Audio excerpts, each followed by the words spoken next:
Welcome to the Conversion Disorder Podcast. I'm Rob. And I'm Scott. This is all about the hidden costs of acquisition marketing. This week on the Conversion Disorder Podcast, we have listicles as our topic. And I've invited Telsa, our head of ops, and this is a gimmick, I guess. Rob, is it a gimmick? It might be a gimmick. It could be a gimmick. Well, it depends on who you are, technically. It could be a gimmick or it could be complete value. Well, Telsa is going to use Boardwalk to build a listicle as we talk about listicles. So, Telsa, scream done or something when you you get it completed. But just wanted to show that it is a thing that is accessible to everybody in the community. It is very doable.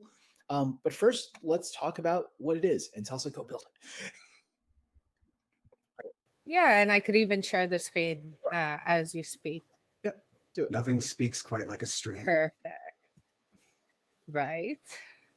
All right. So while she's doing that, so Rob, what the heck is a listicle?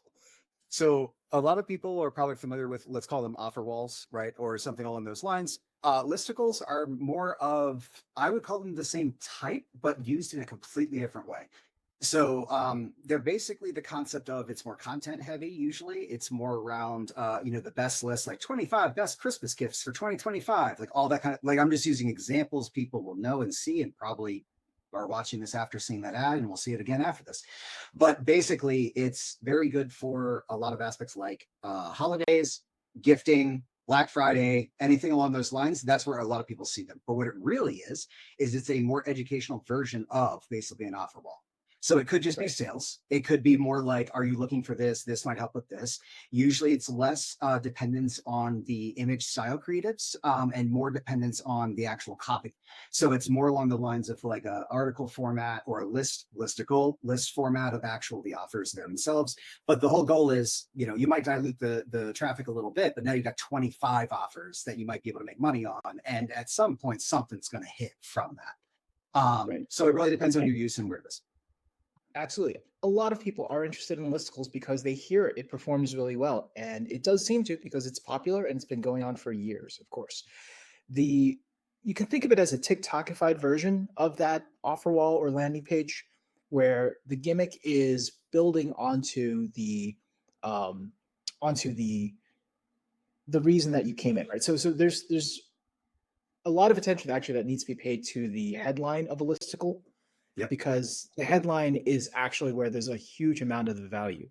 There was a study done by Outperform some years ago that showed that listicle type headlines, so again, a number, right? Like 10 gift ideas for dad, or these 5 things you can do to save energy on your home, right? Or something like that. Mm-hmm. These are drivers of more clicks and more engagements. In the Outbrain study, which they found that it was up to 70% more effective, right? So higher click-through rates and Outbrain are units that are usually presented in native ads. But this has also been true for email. This has also been true elsewhere around the internet.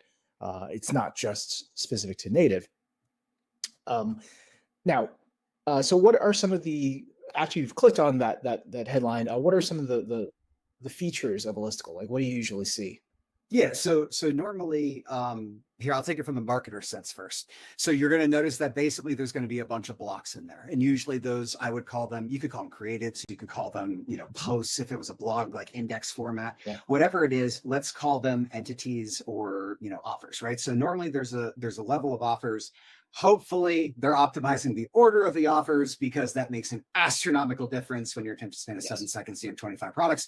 But also when you have all of this set up and you have people going to the page, it's going to look like usually an article style page. And the majority of people are looking on mobile. So it's literally just scrolling like a news article. It's like the top 25 gifts for Christmas. And I keep using this as an example again, because everyone will know it.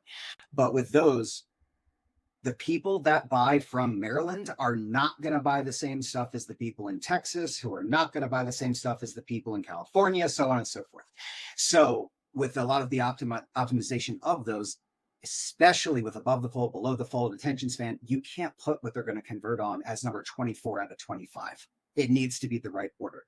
And that's where a lot of listicles can recoup, because the time on site is higher, but it doesn't mean the attention span on conversion is high enough to keep with conversions. So there's Right. a lot of different nuances to it. Yeah, and just to put some numbers to that, so we often see something like less than 50% bounce rate on a listicle landing page, which is an improvement over what many people, I'm sure you have your own stats you can look at, but many people experience more like a 60% bounce rate on a lot of pages. So that is a significant improvement. The other thing is in reported stats around the intranet, it looks like listicles perform rather like offer walls when somebody is on a listicle. We don't quite have enough numbers to share at this minute, but we are pulling together numbers from Boardwalk customers. I can say that on the offer wall side, with decline traffic, which is more like general internet traffic, on the offer wall side, we often see an optimized page getting to 30% plus click-through rates and a thank you page. So after the transaction, after the conversion, after the lead's been submitted, those pages see up to 70% click-through rates. But on the listicle side, we're going to release a bundle of stats and so on later this year. So look for that as we pull those together. Should be an interesting report. And by the way, I'm done with the list. Nice. So that was 6 minutes. All right, pretty good. Do you want to take us through it? So it's very intuitive. Like Rob said, you just add Can you share the screen? little containers. Yeah, definitely. Give me 1 second, please. So I'm just going to copy my script. I'm going to paste it. I have my little notepad here that's linked to my local environment. So I'll just paste it here, save. And now I have my full listicle. Keep in mind, you saw me do a little bit of styling, but you could always add additional CSS.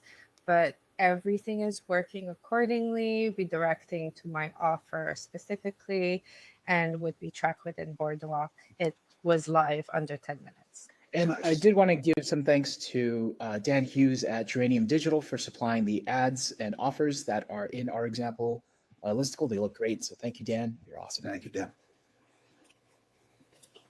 All right. So that was pretty good.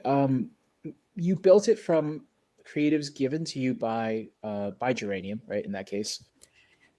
Well, no, I actually made the creatives just looking at their landing page, to be honest. Got it. Okay. Yeah.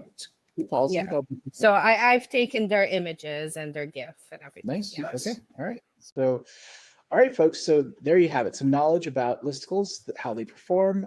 We have that upcoming report on performance under Boardwalk coming pretty soon, and hoping to show what that looks like versus normal performance. But this is a very doable thing for most teams. You don't need an engineer to do this. And Tulsa has kindly demonstrated you can also do it quite quickly. So if that looked great to you, come check it out. And thank you, everybody, for your attention this week. Thank you. Have a good one.